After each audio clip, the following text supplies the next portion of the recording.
900 سەرباز بەنێو گۆڕستانی نیشتیمانی ئارلینگتندا دەگەڕێن بۆ چەقاندنی ئاڵای ئەمریکا لە بەردەم پتر لە 230,000 کێلی ئەو گۆڕانە. لێرەدا سەربازێکی تەمەن 21 ساڵان نێژراوە کە لە میانەی جەنگی عێراق لە ساڵی 2010دا کوژرا بوو. برا بچووکەکەی هاتووە بۆ ئەوەی خۆی ئاڵای ئەمریکا لەسەر گۆڕی براکەی بچەقێنێت. خۆشم دەوێیت، ڕۆژانە بیرت دەکەم، هیوادارم سەربەرزم کردبیت.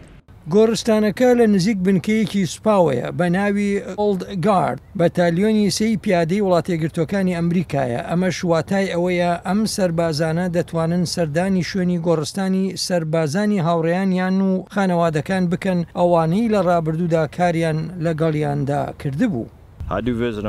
من هەر ئەمڕۆ سەردانی ئێرە ناکەم، بەڵکو بە 2 هەفتە جارێک دێم بۆ ئێرە. بە هەستێکی زۆرەوە سەربازەکە ئاڵایەک دەچەقێنێت بۆ ڕێزگرتن لە هاوپیشەکانی ئەوانەی گیانیان لەدەستداوە. کە دەبینی چەند سەرباز گیانیان لەدەستاوە ئاڵا لەسەر گۆڕەکانیان بچەقێنیت، ئەوە بۆ من واتایەکی مەزنی هەیە.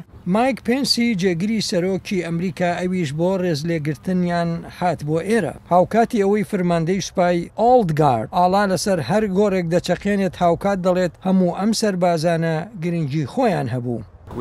ئێمە هەمومان سەربازین و دەتوانین ڕێز لەوانە بگرین کە پێش ئێمە گیانیان بەخت کردووە. دانانی ئەم ئاڵایەنە ڕێزلێنانە لەو سەربازانی گیانیان بەخشی و ستایشەکە بۆ قوربانی دانەکانیان.